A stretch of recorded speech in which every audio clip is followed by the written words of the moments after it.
Okay, so let's start. First of all, sorry I got a bit delayed, but thanks for waiting, and let's start today's class. Okay, let me also get my PDF file.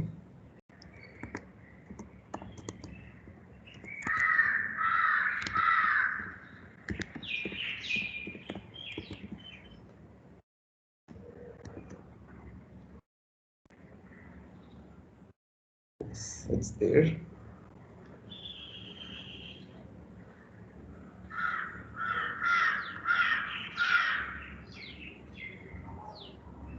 Okay, so what did we do last time? Last time we did Runge's theorem. No, Runge's theorem was done, even the general version, last Friday. So last Wednesday we did, this Wednesday we did an application of Runge's theorem, which was Mittag-Leffler's theorem. And we also, we also had this several characterizations of a simply connected region in the plane, in the complex plane, right? You recall this? Can someone quickly tell me how many characterizations we had, just to see that people do remember? We had 9. We had 9, and I might have also mentioned that Conway has 10, or maybe I didn't mention. So about harmonic conjugates, I think you read it. So let's start a new topic today. So we had 9, and we also had this observation that I is missing, no, in the uh, yeah, you told me A to J, and I is missing. Yeah. Okay, and that was yeah. So everything did we prove all the characterizations? No, except one. Everything we proved, and the one that we left was part of what theorem? Riemann mapping theorem. So we will do that soon. Today we will start the preparation for that. And this was the implication that if every non-vanishing holomorphic function has a holomorphic square root, then that means it's simply connected. No, that means it is homeomorphic to the open unit disk, right? In Riemann mapping theorem, we have to show that if you take a simply connected domain, simply connected region which is not the whole of C, then it is biholomorphic to the open unit disk. So we have already shown that simply connected implies every non-vanishing holomorphic function has a holomorphic square root. And this should imply that you can give a biholomorphic mapping to the open unit disk. This is what we will prove in the Riemann mapping theorem. And in order to do Riemann mapping theorem, we need to study what is called a normal family. We will start it today. You might have seen this in your real analysis course. Anyway, these concepts would have come. We will recall. The other thing that we did last time was Mittag-Leffler theorem. What was Mittag-Leffler? We did it as an application of Runge's theorem for compact sets. So Mittag-Leffler said that I can construct meromorphic functions as I like. Meaning, you give me a set without a limit point, then I will construct a meromorphic function whose poles are exactly in the set that you have given me. Associated to each element of the set A, you can also give me the prescribed multiplicity. I will make sure that my pole has exactly that order. More than that, you can also give me a rational function whose only pole is that alpha in A, and you can demand that let that be the principal part. I can make sure that also happens. So I can construct a meromorphic function with a pre-assigned set of points as poles, pre-assigned associated numbers as the multiplicity, as the order of the pole, and a pre-assigned principal part also. Okay, so this is Mittag-Leffler. We did it as a corollary to Runge's theorem. So let's go to the slides. We'll start sharing the screen.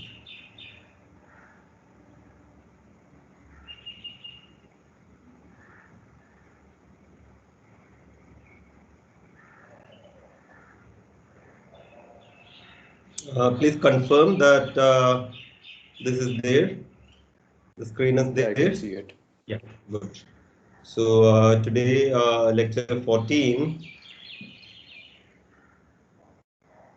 Yeah, today is lecture 14. By the way, you might have noticed if you are so observant, you would have noticed in my Beamer title, there is a difference from 10th lecture onwards. Maybe you can send me on WhatsApp. What have you observed? There's some small change. Up to 9, there was one more. Anyway, so today we are going to do normal families and a very important result called Montel's theorem due to Paul Montel, a French mathematician.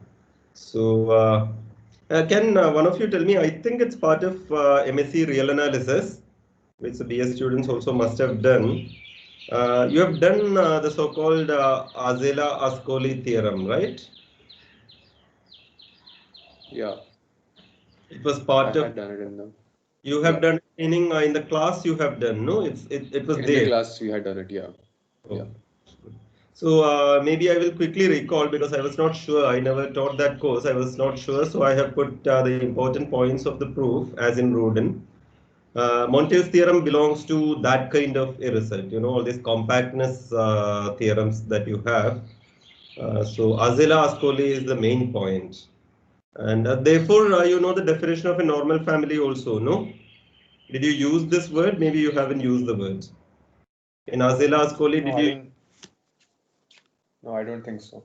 Okay, so it's exactly what happens in Azela-Ascoli. That's what we call a normal family. That every so you have a family of functions, right?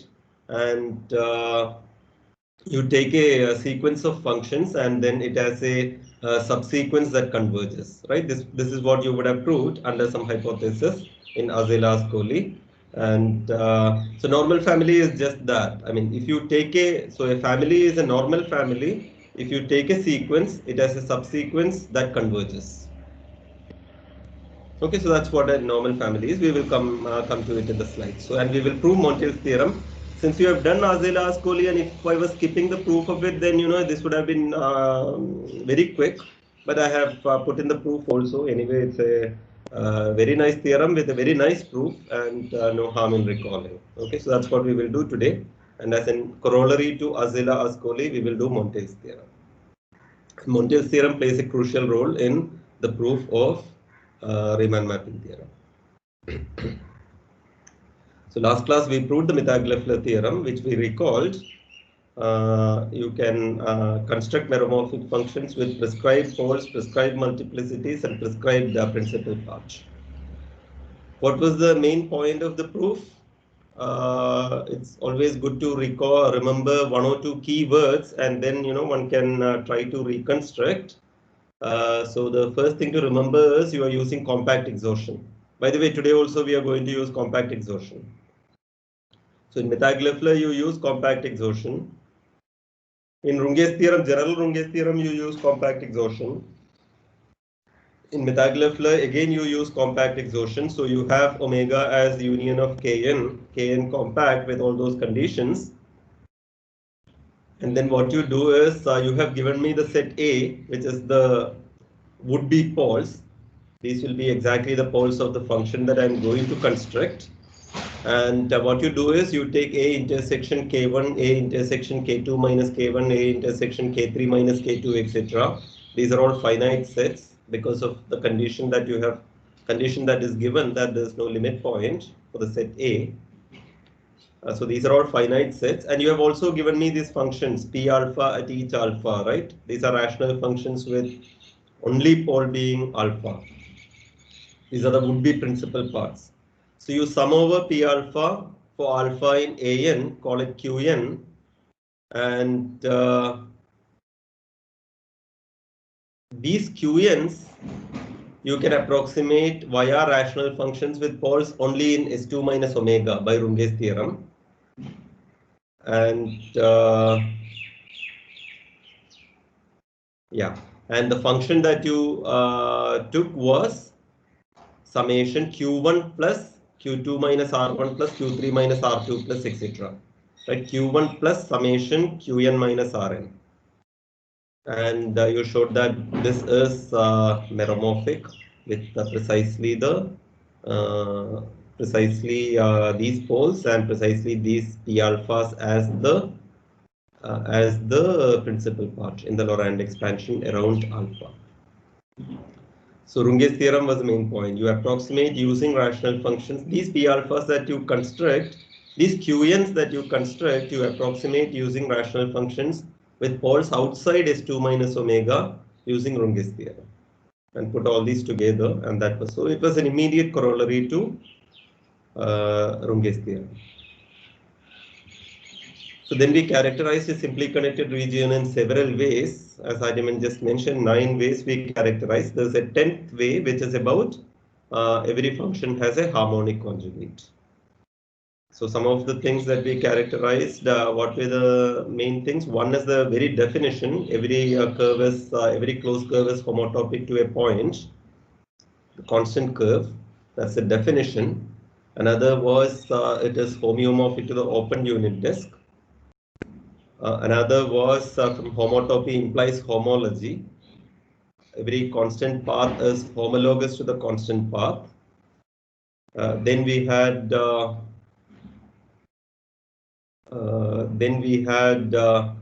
S2 minus omega being connected.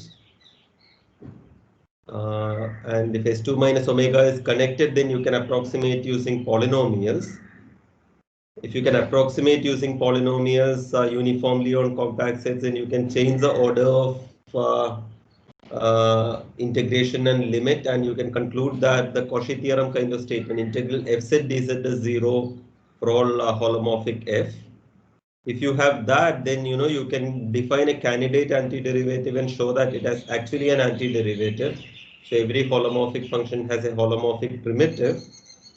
If every holomorphic function has a holomorphic primitive, and if you have a non-vanishing holomorphic function, then we had this trick of considering 1 by f. So we took f prime by f, and it has a primitive g, and using that you showed that every non-vanishing holomorphic function has a holomorphic logarithm, which means f can be written as e power g, where g is holomorphic. That's the point. And once you have, you can take square root, cube root, etc. by taking g by 2, g by 3, etc. So every non-vanishing holomorphic function has a holomorphic square root. So I think I counted 9. So these were the 9 things. Last thing was, if every non-vanishing holomorphic function has a holomorphic square root, then it is homeomorphic to the open unit disk, which we can't do. It is not easy at all because it's not easy at all. It needs a Riemann mapping theorem. And when we do Riemann mapping theorem, we are proving much more, not just homeomorphic to the open unit disk, but actually biholomorphic to the open unit disk. There's a holomorphic map from the set that you have given to the open unit disk, which is 1, 1 on 2. Therefore, there's an inverse. Inverse is also holomorphic. So this we will do later. Today we will do normal families. You might not have seen the word, but you already know what this is. This is what Arzelà-Ascoli theorem gave you.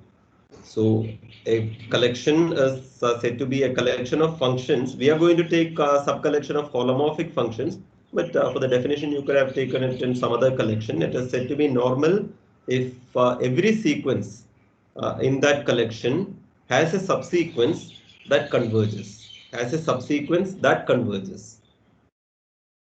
Note my wording. I always say has a subsequence that converges, not has a convergent subsequence. Meaning the limit need not be in that family. Limit can be outside, but it does converge. That's it has a subsequence that converges to some point. May not be part of the family.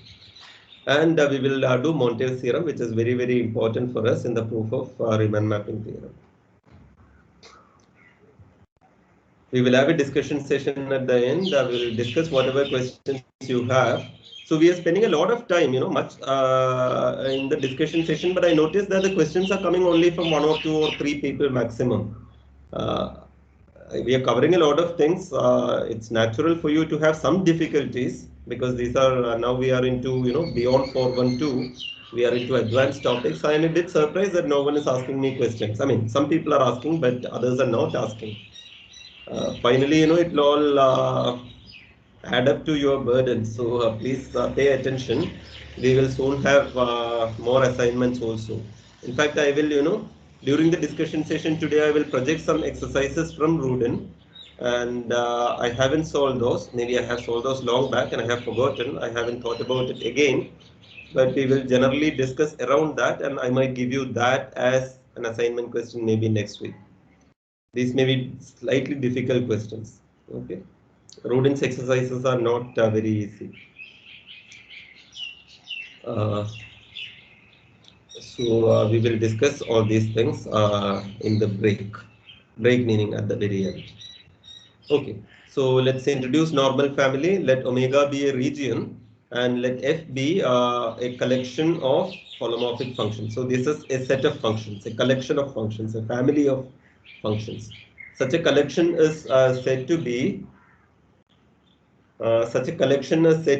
a normal family. As a definition, a normal family if every sequence of members of F, every sequence contains a subsequence, has a subsequence which converges uniformly on compact subsets. So not just point-wise, convergence is uniform on compact subsets. And as we have seen many times, when we do holomorphic functions, the correct notion of convergence, which is neither too rigid nor too weak, is uniform convergence on compact subsets, or what we have once called compact convergence. So normal family means this, that if a family is a normal family if every sequence has a subsequence that converges nicely. Convergence is uniform on compact subsets. Definition is clear. The point to note is that the limit need not be in this family. Limit could be some other function outside. Limit will be in h omega, but need not be as part of this collection that you have started.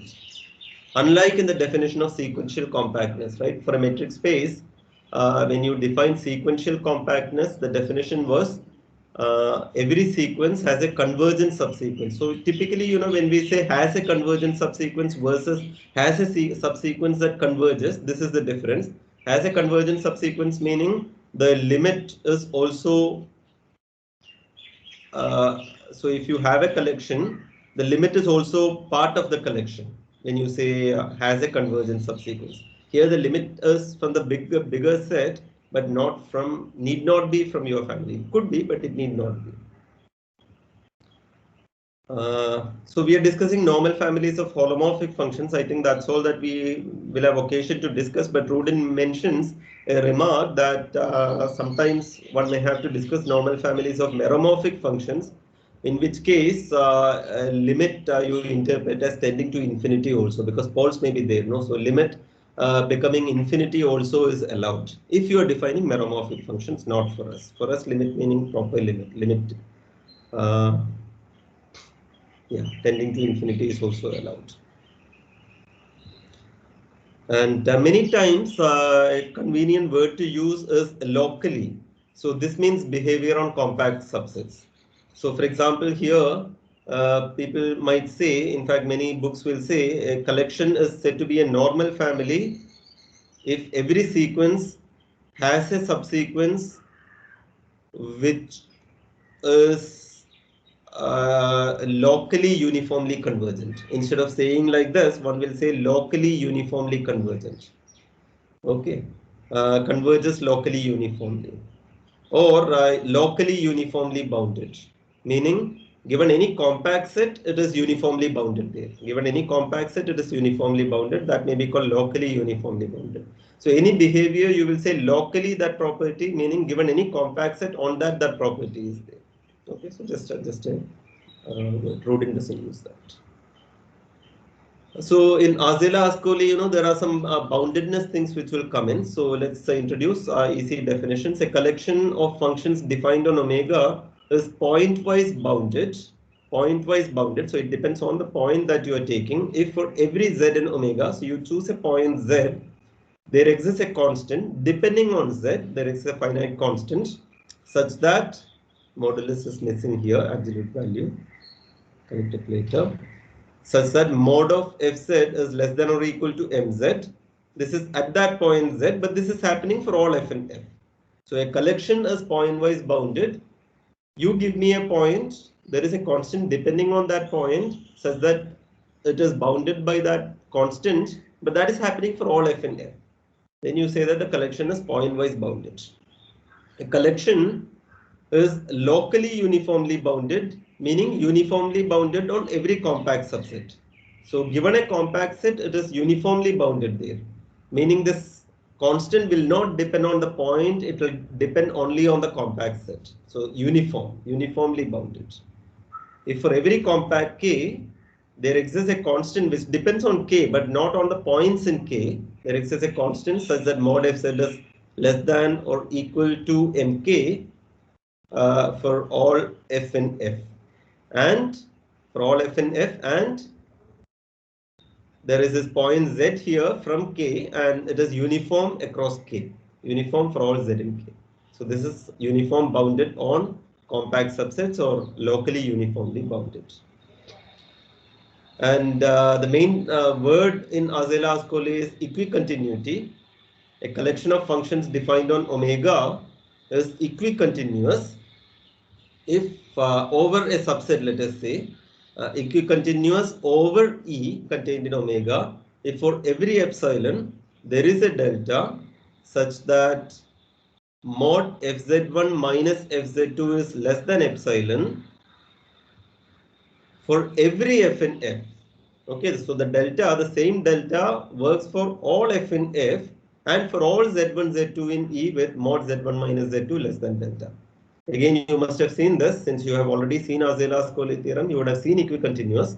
So equicontinuous is all the members of the family, they are all continuous, and the delta does not depend on the f that you are choosing. For all f, the same delta works, and equicontinuous over E meaning it is uniformly continuous, right? For all z1 and z2 with mod z1 minus z2 less than delta. So delta does not depend on the point, delta does not depend on the function. It's equicontinuous. If the subset is not specified, if we just say equicontinuous, that means it's the full set omega. So what is equicontinuity over a singleton set? So equicontinuous over E meaning whenever z1 and z2 says that mod z1 minus z2 is less than delta, for every f this modulus is less than epsilon. So if he is a singleton, then there's nothing you can say. So this is not a good question. What I really want to ask is what is equicontinuity at z0? That is not part of this definition, but there is that notion also. So you say that a collection of functions is equicontinuous at a point if for every epsilon there is a delta such that modulus of f of z minus f of z0 is less than epsilon whenever mod z minus z0 is less than delta for every f in f. Now z is from omega. Okay, so that's the notion of equicontinuity at a point. Whereas what we are defining here is equicontinuity over a set, over. So this, some books might say uniformly equicontinuous. Because whenever 2 points are from your set, delta does not depend on that point either. Okay, so that's different from equicontinuity at a point. This is uniformly equicontinuous. This is what we will use. What is equicontinuity over E is subset E for f a singleton. If f is only a singleton, then every f in f means just f. So that just means f is uniformly continuous. Because delta, whenever mod z1 minus z2 is less than delta, you are getting mod fz1 minus fz2 is less than epsilon, and delta does not depend on the points chosen. So this is just uniform continuity of the function. So equicontinuity over a set for a singleton is uniform continuous, and you have a further uniformness because when you have a collection, because delta does not depend on f also. So Conway uses the evocative phrase uniform continuity for equicontinuity to describe equicontinuity, because there is uniformness with respect to this delta not depending on the points. There's uniformness across the family, delta not depending on f also. So it's double uniform.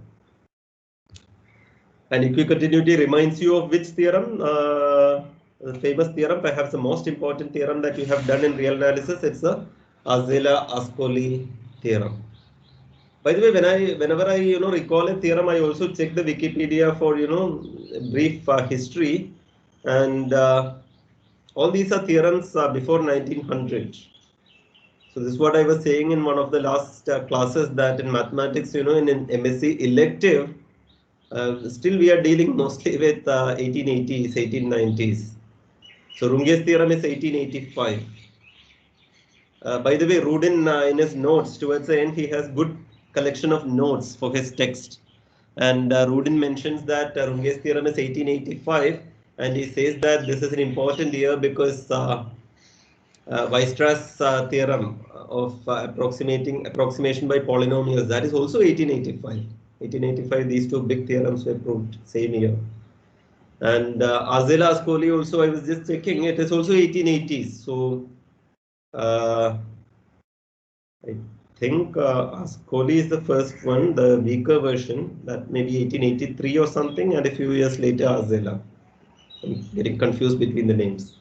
One of there's a difference. The version that we see today is 4-5 years after the first version, but these are all before 1900 for sure. So it is the Arzelà-Ascoli theorem. So what's the statement? Ariman, do you want to recall the statement?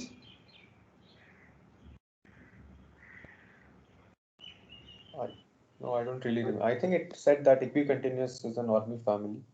Correct. So normal is what you will get. I mean, it can be stated as if and only if, but the crux one way is not very difficult. I mean, neither way is difficult, but one way is like more standard thing. The ingenuity comes in of the proof comes in the other way, and the other way is what is called Arzelà-Ascoli theorem. So you're right. Something is normal is the conclusion. So what you have to put in, it is equicontinuity plus a minor condition. It is point-wise bounded. That's why we introduce this boundedness. Okay, so point-wise bounded plus equicontinuous implies normal. So point-wise boundedness together with equicontinuity gives you normality. A family, you take a family, and if it is point-wise bounded, so given any point, mod fz is less than mz for all f in f. Together with, if you have equicontinuity for the family, then it is normal. So let's have see a quick proof so that you will start recalling what you have done long back. So what do I need to show? I need to show that family is normal. So what do I need to show? Given a sequence, I need to produce a subsequence that converges uniformly on compact subsets. So I need to have a mechanism to produce a subsequence. Does anyone recall the keywords here? So, okay, let me, I mean, once we get to the slides, we may get lost. I mean, we may or may not, but there's a good chance of getting lost. So, since anyway, this is a theorem that you have done, let's try to recall one or two keywords. Like when I was recalling Mittag-Leffler, I said the key thing is compact exhaustion plus Runge. That's all that I need to remember. Rest we can try to reconstruct. So what are one or two key words? These are plain English words, not a theorem or something. In the proof,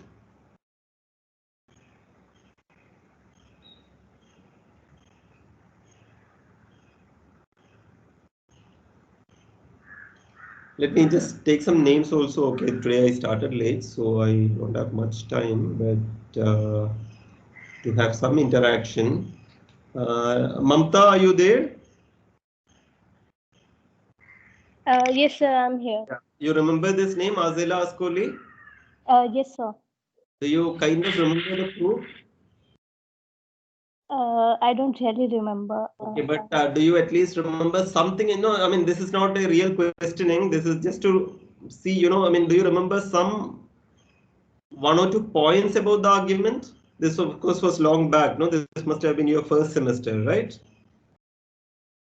In real analysis. Yeah, in real, also in ODs, we have learned this theorem. Again, did you prove or you just assumed the theorem since anyway you had proved? Yeah, we have proved in both Again, the okay. courses. So do you recall one or two key steps?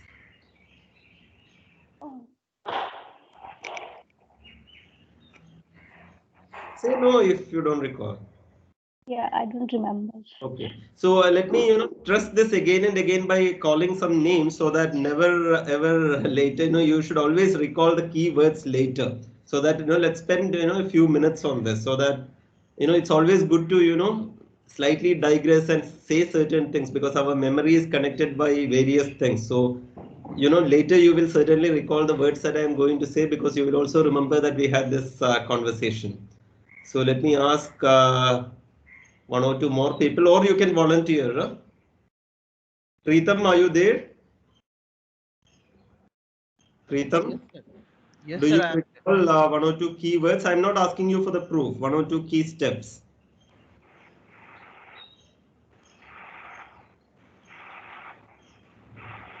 No? No, sir. Right now, I cannot Yeah, no, clearly. fine. We will anyway do the proof. Okay. Let me ask one or two more people. Surya,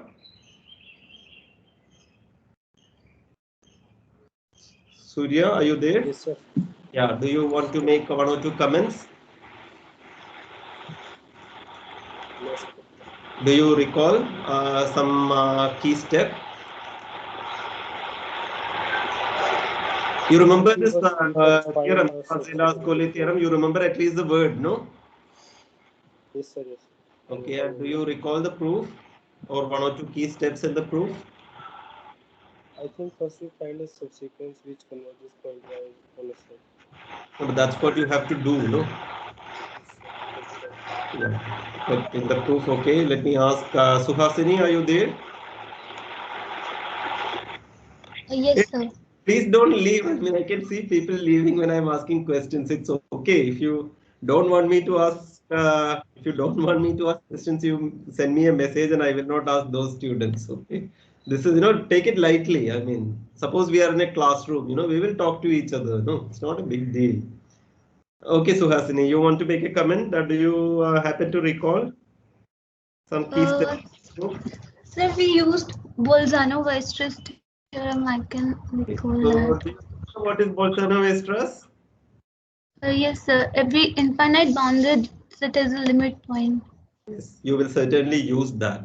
And then, there is one more thing that you will use, right? You will do this several times. This bounded infinite as a subsequence that Yes, converges. sir. You will do several times and you will make a particular choice, no, in order to. Subsequent.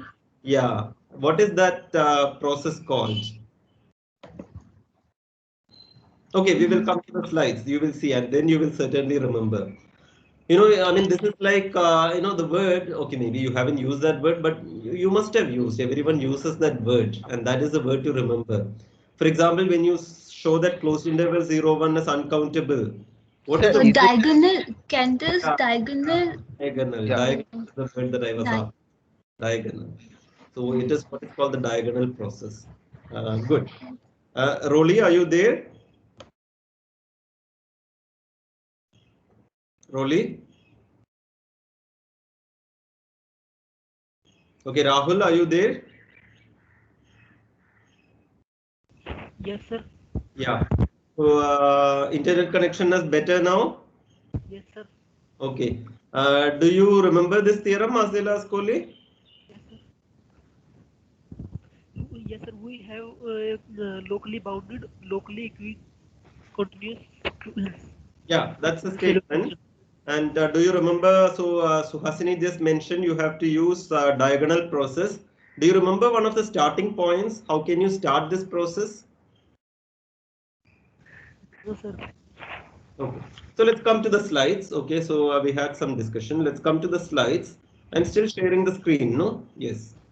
So, pay attention. There's an important theorem, and as you said, you have already seen this in real analysis, and you have used it in your ODE course. And here we are going to use it again in order to prove Montel's theorem. Okay. So let Fn be a collection. What do we need to show? We need to show that it's a normal family. So you have given me a sequence Fn, and I have to produce a subsequence. Yes, sir. Yeah. Yes, sir. I am here. Okay, so this is who I can't see the name. Rolly. Okay, you are there. So I was just asking, do you recall seeing a proof of this research, either in ODE or in real analysis?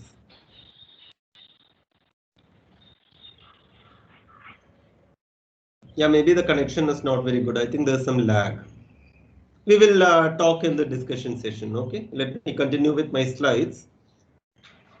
So you have to produce, you have to show the existence of a subsequence that converges. Subsequence that converges locally uniformly. You give me a compact set and the convergence has to be uniform on that compact set. On any compact set, convergence has to be uniform. Like that, we have to produce a subsequence. Okay, so that is what normal means. The proof is via the so-called. So even if you completely forget the mathematics part, you remember the word.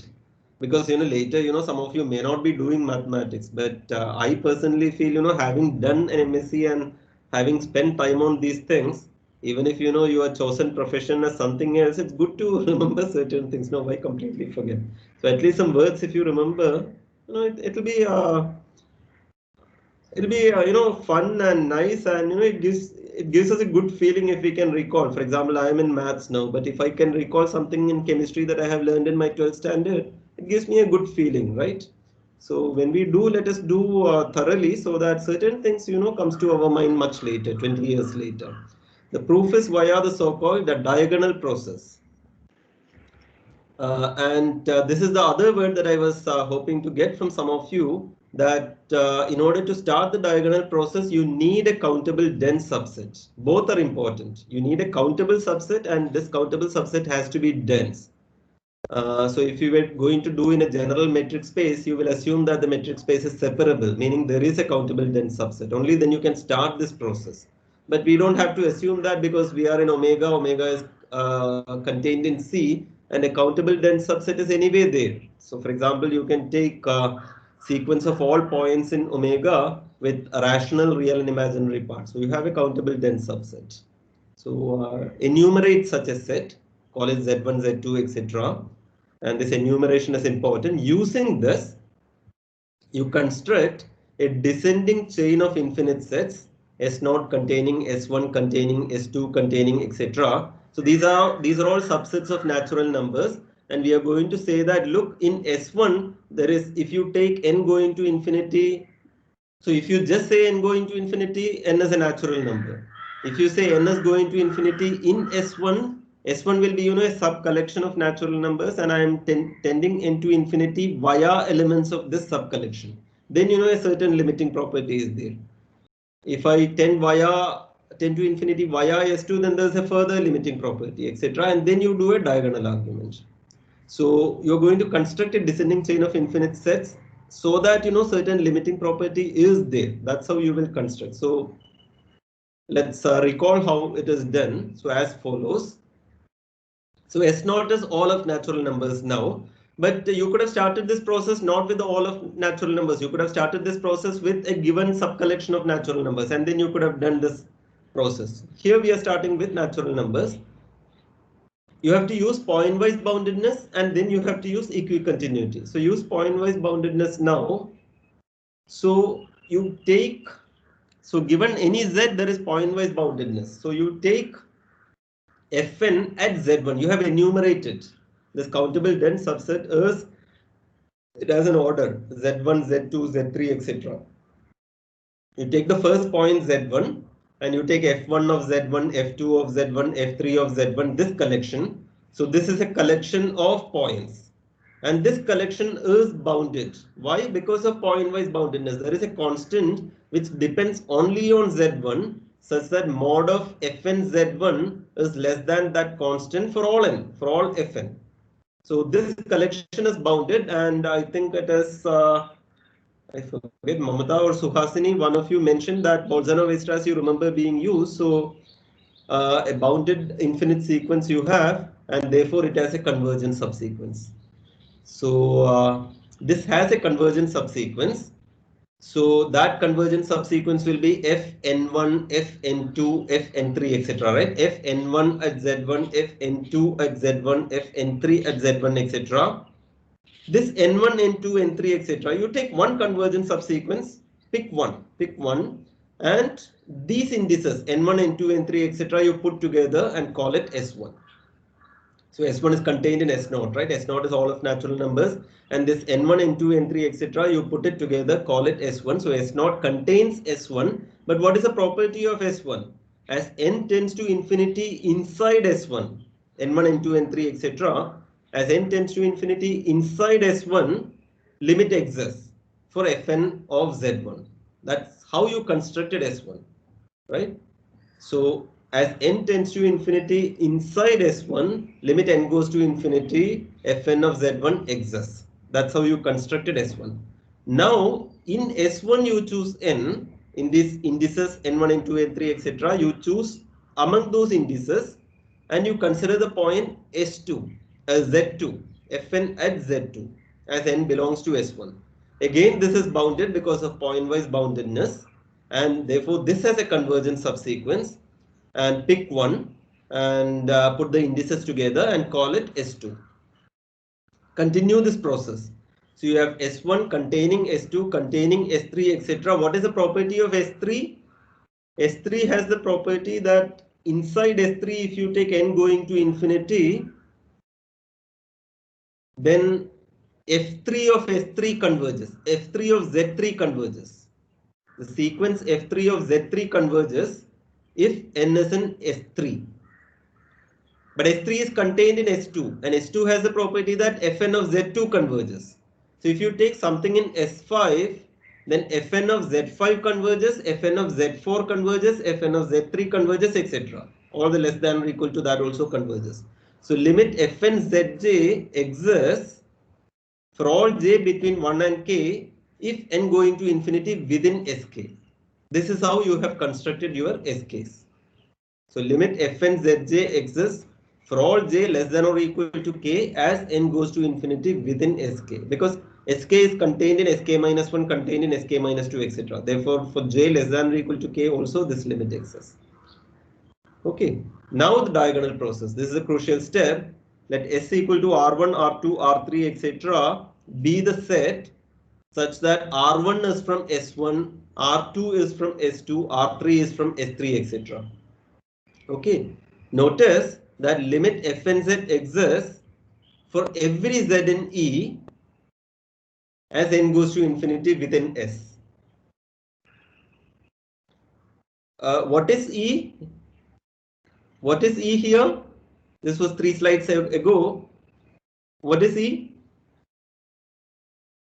The set of all those points in omega which have rational coordinates. Countable dense subset that you have fixed. Okay, so if you take any z in E, all of you see that limit f and z exists as n goes to infinity within S. This is true because if z is in E, what is E? E is z1, z2, etc. So if you choose a z, that may be z1000 or something, right? One particular zr, zn. So and we know that limit fn z1000 will exist the moment you are in S1000, right? So if you are within S, then it's okay because R1 is from S1, R1000 will be from S1000, R1001 will be from S1001, which is also in S1000. So beyond a point, everything is from S1000 and limit exists there. Therefore, this limit exists. So the diagonal process, we have constructed this, and this has the property that limit f and z exists for every z in E as n goes to infinity within this S. Now we are going to use, so this is the conclusion using point-wise boundedness. Okay. Now we are going to use equicontinuity. Let epsilon be given. By equicontinuity, there is a delta such that whenever mod p minus q is less than delta, fnp minus fnq is modulus is less than epsilon for all n. Delta does not depend on p or q that you have chosen. Delta does not depend on n, fn, which fn that you are dealing with. It's equicontinuous.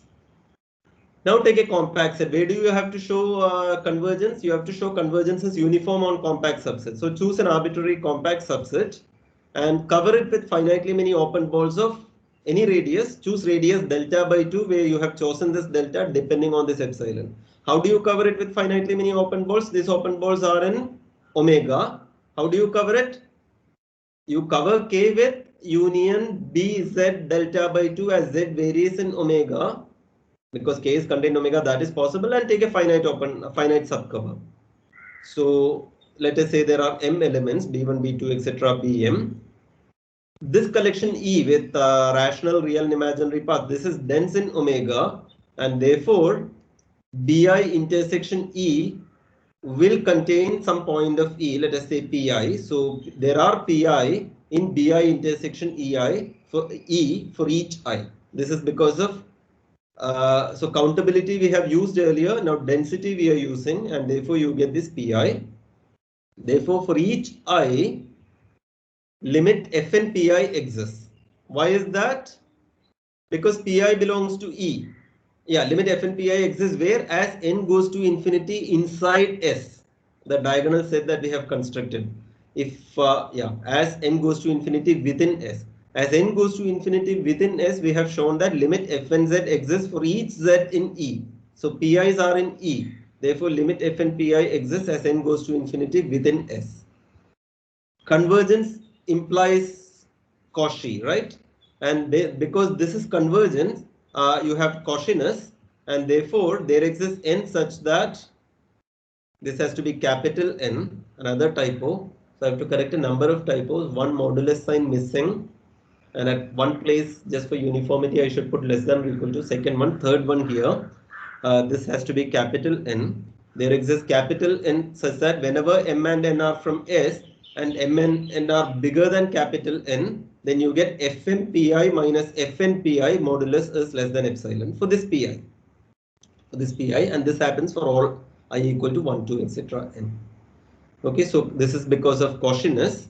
And choose n large enough. This n that you have chosen for this I, you choose n1, n2, etc. for I1, 1, 2, etc. and choose the biggest, so that because it's a finite set I1 to m, you can choose n large enough so that this happens for all I. That's it. Now we are done. You take any compact set K. We have taken this K and you have covered it, and you have got a delta. Delta depending on this epsilon, but only on epsilon and nothing else.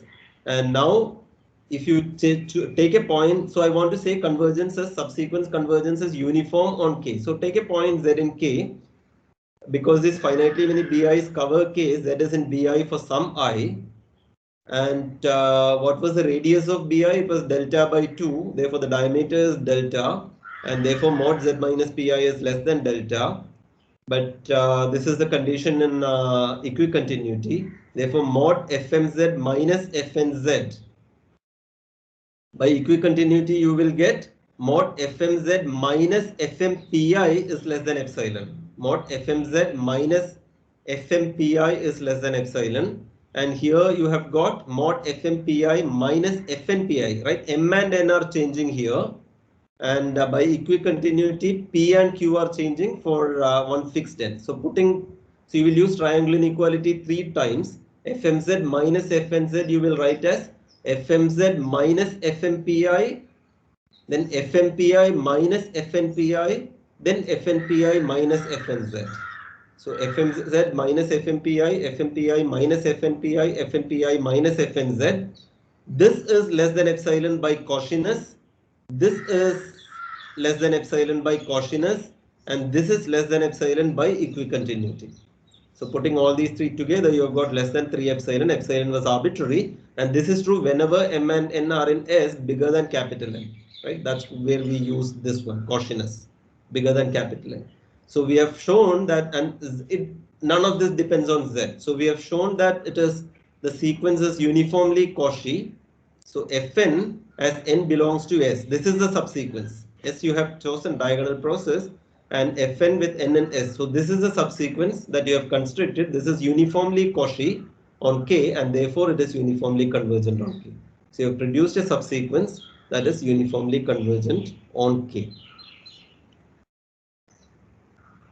And the limit will be holomorphic, right? If you have compact convergence and the limit is holomorphic is something that we have shown, but this limit need not be part of your family. That we are not claiming. It's holomorphic, but it need not be part of the family. But normal doesn't need that. The definition of normal is only it has a subsequence that convergence, not it has a convergent subsequence. Okay, so this was recalling your proof from real analysis and ODE. And now let us come to our syllabus, complex analysis. Montel's theorem. So this is the statement. Suppose you have a collection of, oh, by the way, Arzelà-Ascoli had no complex analysis. I have used complex analysis notation because that's what we are going to use for Montel. You could have done it for any metric space. It could have been an arbitrary metric space. The only condition that you need is you need a countable dense subset to start the process. So if you have a separable metric space, the previous proof goes through. But now we are in complex analysis. You have a subcollection from the set of holomorphic functions on omega and assume it is locally uniformly bounded. What does this mean? It means given a compact set, there is a constant depending only on the compact set, not on the individual points from the compact set, depending only on the compact set such that modulus of fz is less than this constant whenever z is in K and whenever f is from this family. So locally uniformly bounded, then it is a normal family. This is the famous Montel's theorem. So it is like Arzelà-Ascoli, something gives you normal family, but I am not stating equicontinuity in my hypothesis. So what should be the proof? What should be the strategy of the proof? Proof has to be this somehow implies equicontinuity. Equicontinuity should come from complex analysis. Yeah. Right? Because Arzelà-Ascoli says that point-wise bounded plus equicontinuous gives you normal. Here is a theorem, you have to show something as normal. So you have to get point-wise boundedness and equicontinuity. But point-wise boundedness is there. No, I mean, if you assume locally uniformly bounded, then point-wise boundedness is there for free. So there's nothing there. That is given to you. So equicontinuity we have to claim using complex analysis. That finishes the proof by appealing to Arzelà-Ascoli. But there is a further diagonal process involved because it is an omega and Arzelà-Ascoli would have given you Arzelà-Ascoli would have given you Arzelà-Ascoli, if you have equicontinuity, you will get convergence which is uniform on compact subsets. That you will get. So for a given compact set, if you prove equicontinuity over that compact set, you will get that much. But we have to get it is uniform. Yeah. So we will see. You know, there's one more diagonal process involved, and how will we get compact subsets in omega? I don't see any compact subset here. So the other keyword has to be what is given to you is a region, and somehow we have to get compact subsets, and the other keyword has to be compact exhaustion. Compact exhaustion. So we are going to use compact exhaustion in order to come to the realm of compact subsets. And compact exhaustion gives you an infinite compact subsets Kn, infinite sequence of compact subsets Kn. We will be proving, so this is the crux of the proof. We will prove that this collection, if you take members of this collection and restrict to each of this Kn, that is equicontinuous. And therefore you can apply Arzelà-Ascoli to the collection restricted to each of this Kn. So you have got, you know, the diagonal set S, which was a subsequential set. For each of this Kn, you are getting a diagonal set S. Let us call it Sn. And we will do it in such a way that S1 contains S2 contains etc. So now what I am calling Sn is the S in Arzelà-Ascoli for Kn. And we will choose in such a way that S1 contains S2 contains etc. And we'll do a diagonal process on these Sns. And that will finish off the proof. Okay, so it is diagonal.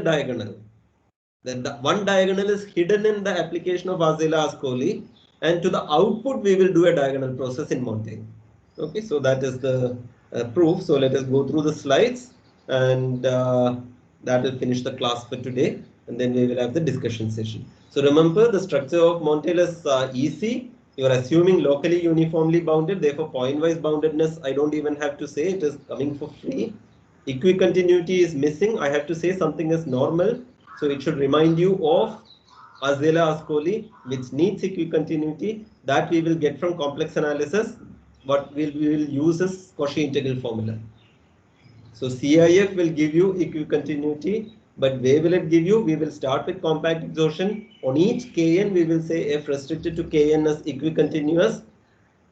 Therefore, you will have the subsequential set S from Azela-Ascoli via the diagonal process. Corresponding to Kn, the S we will call Sn, and this Sn we will choose so that it is a decreasing descending chain of subsets, and we will do a diagonal process on these Sns. So let's come to the slides. Apply Azela-Ascoli with a further diagonal process. This is the key. Point-wise boundedness is automatic.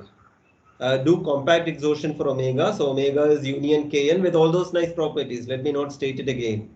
Or let me verbally state Kn is contained in Kn plus 1, but it's better than that. And that better than that we are going to use again.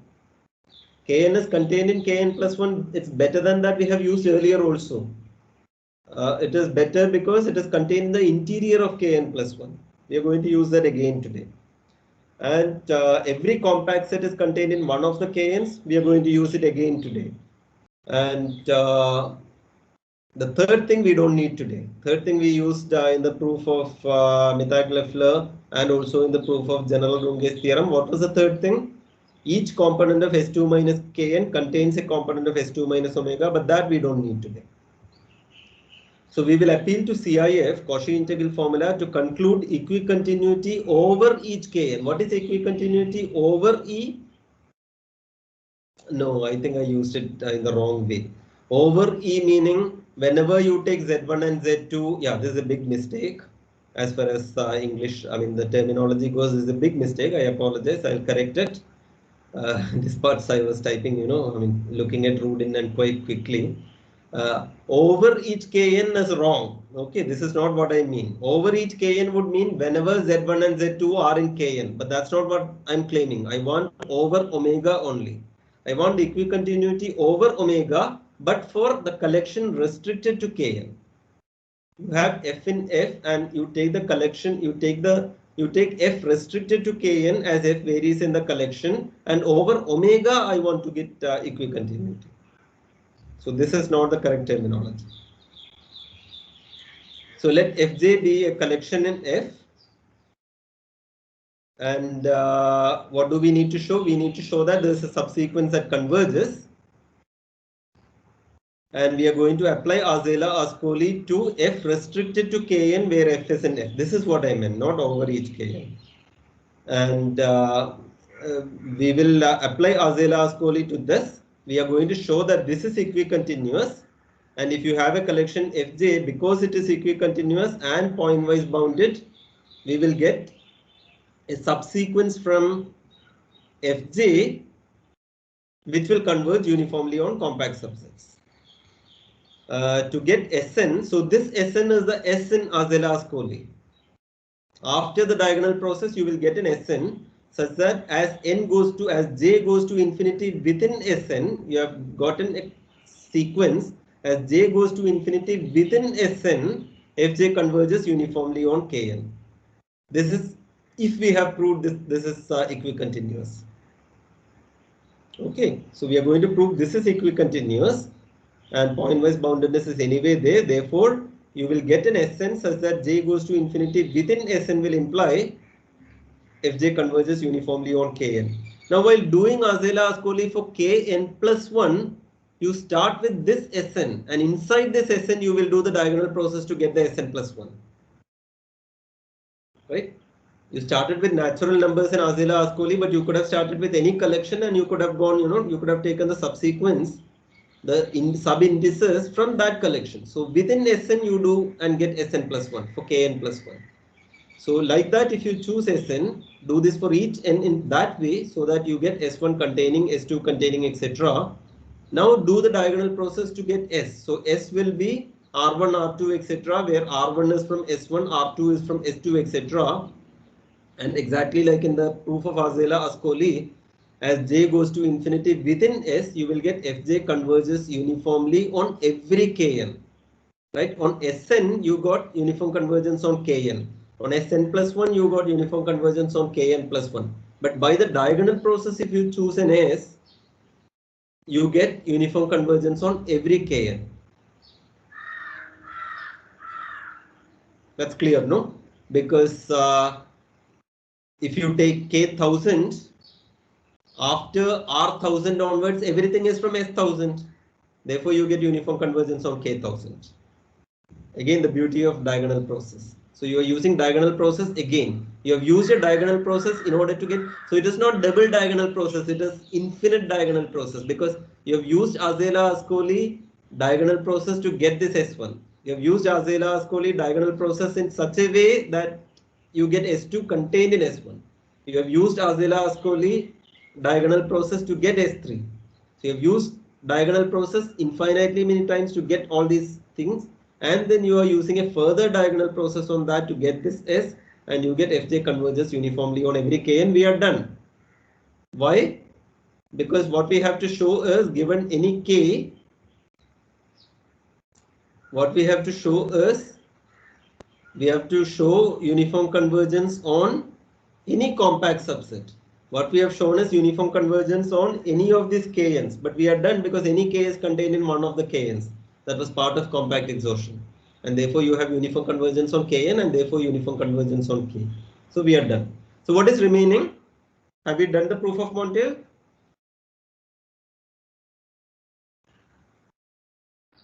You have to show equicontinuity for that thing, right? Yeah. The complex analysis part is remaining. The general argument is done. So the most crucial step is the CIF step. You have to show equicontinuity of this thing.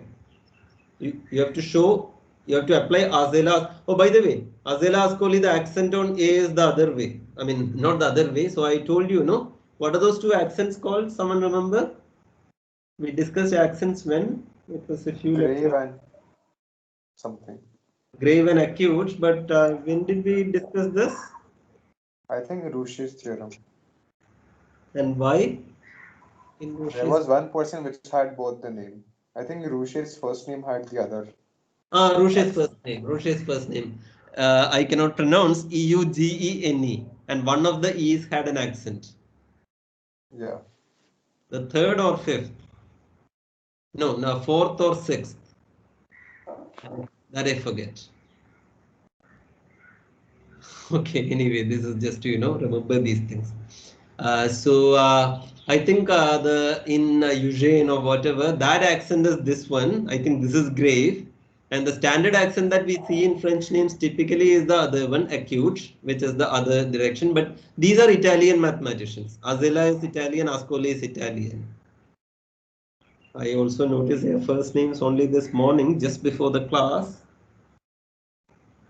Ascoli is Giulio, I think Guilio. Azela, I forget. Cesare Ascoli. Maybe. Anyway, double check all these things. I mean, mathematics. We stress a lot of things on the names. So among historians and philosophers of mathematicians, so that's another subject. There are two opinions. There's too much stress on names in both mathematics and theoretical physics. Schrodinger's cat and all that kind of things. Whereas in many other subjects, the names are not stressed so much. Maybe the concepts are stressed, like the diagonal process or something, or the Pigeonhole principle, right? There's no name, the process is stressed. So there are these two things. Stressing names is good because after all, we are honoring people.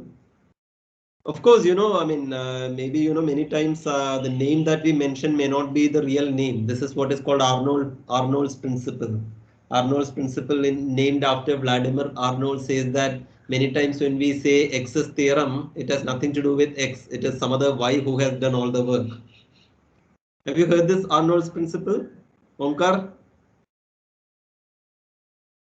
Omkar? Yes, sir. Yeah. You have heard of Arnold's principle? Yes, sir. I think in last semester in your class only. Oh, I mentioned this? Maybe. I don't remember, but I have heard in one of. Oh yeah, it's in basic number theory. Yeah. Basic number theory. Who taught basic number theory? Sripad, sir. Yeah, so he would have mentioned that. Yeah, we are all from the. We all share same kind of stories. So yeah.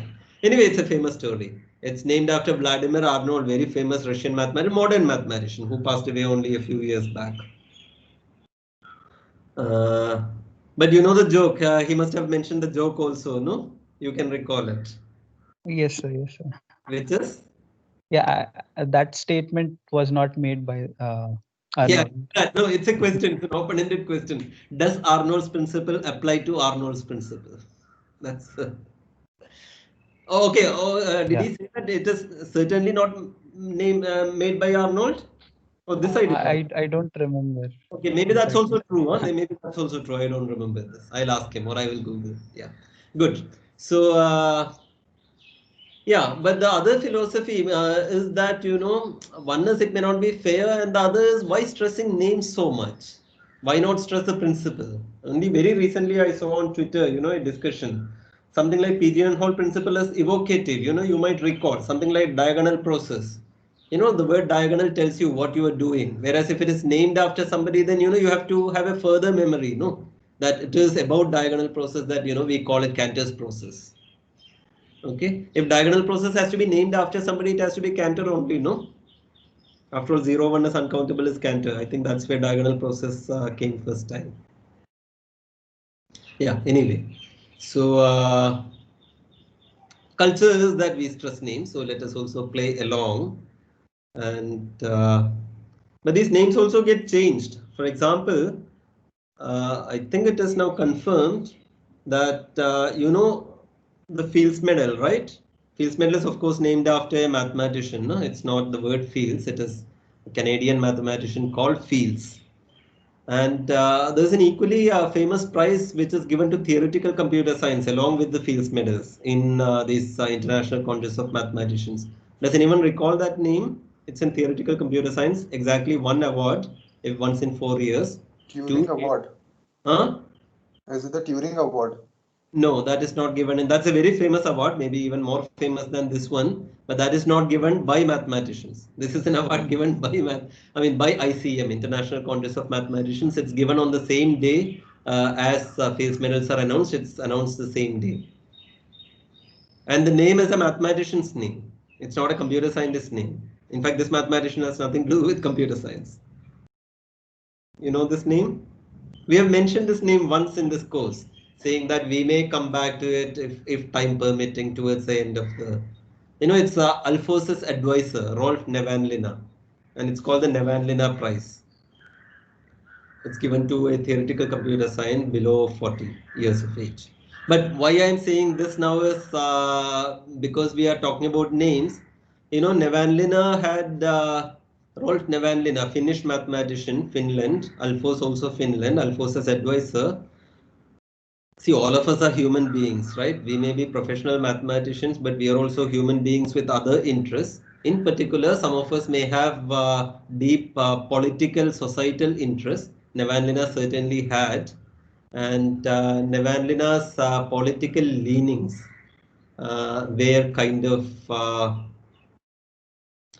you know, it was supportive of, okay, so I haven't read it myself. From whatever I have heard, I should have read it before saying these things, but unfortunately I haven't, where, you know, pro things like Hitler, Mussolini kind of thing, which, you know, I mean, now everyone agrees, which was, you know, it led to enormous difficulties for the human race. Millions were killed in the World War. And before the World War, you know, in gas chambers, it's a difficult period in world history. And because Nevanlinna's name was associated to those things for many years, there have been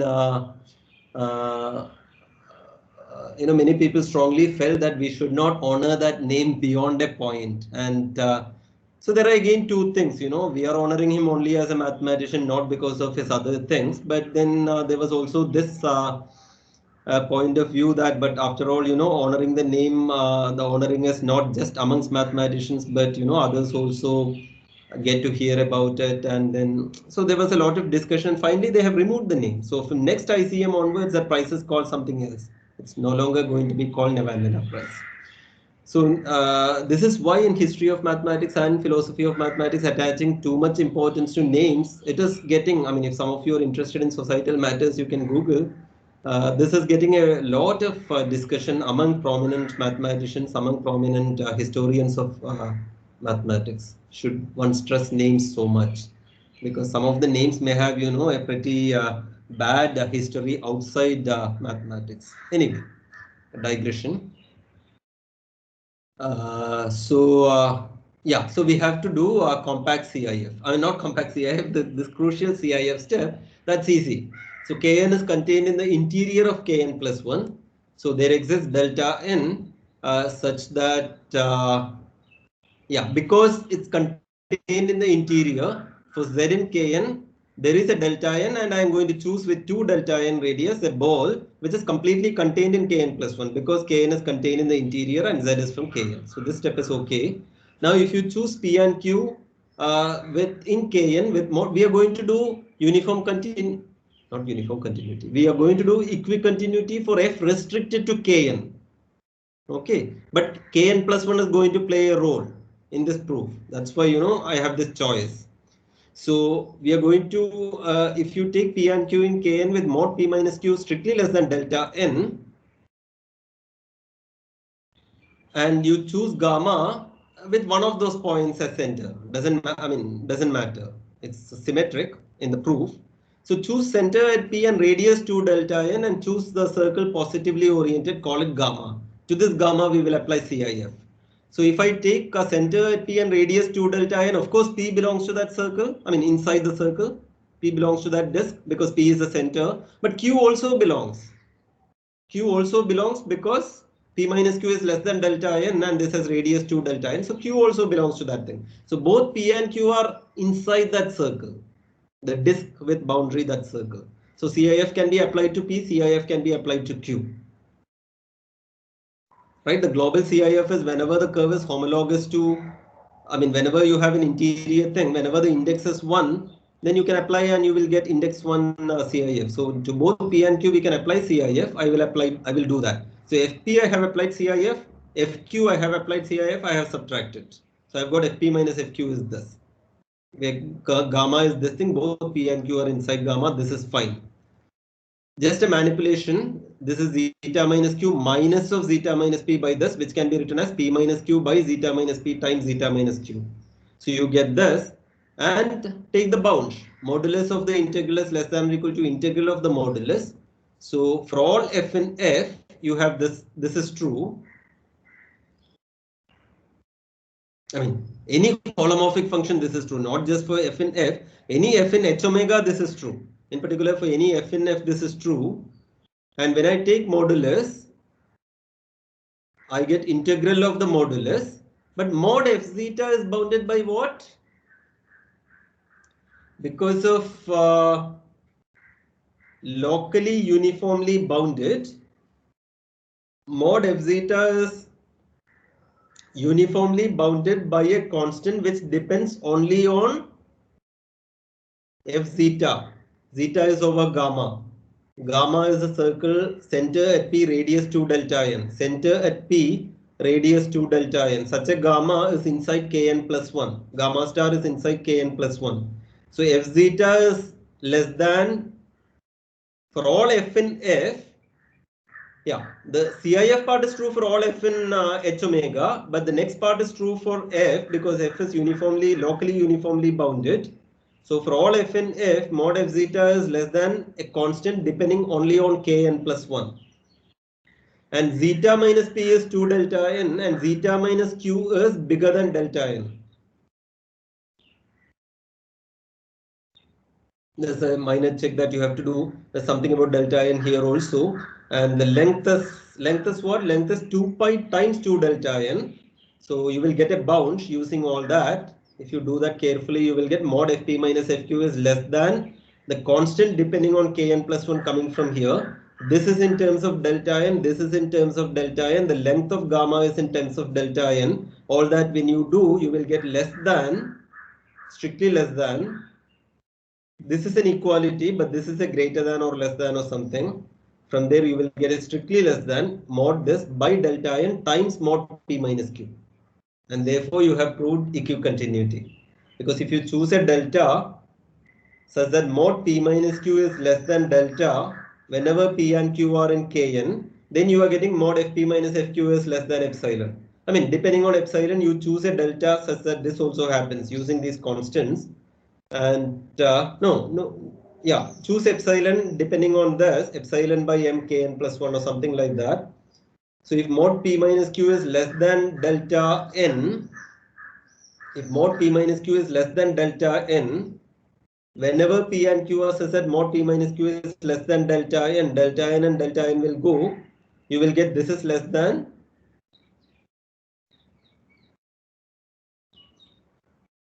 mkn plus 1. So introduce an epsilon, right? Choose a delta depending on epsilon also, but it depends only on epsilon, not on the points chosen and not on the f in f. The bound is uniform in f in f.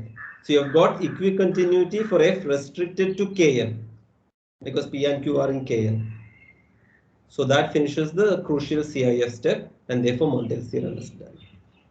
So we'll stop this recording and start the new recording. In the new recording, I will project a few exercises from Rudin. So this is 276, and we will have a little bit of discussion. I will not solve the problems because I don't know the solutions. I mean, I have forgotten the solutions. And if I try to really massage my memory, it should come back because I have done it 4 years back. But I will ask you to do, and in fact, I will ask one of those as an assignment question. It's almost time, but 3 minutes, after 3 minutes, we will stop the class, but we may take a few more minutes to discuss. So let us stop the recording. Let me project Rudin first. So to project Rudin, I think the easiest way is to go to my Chrome.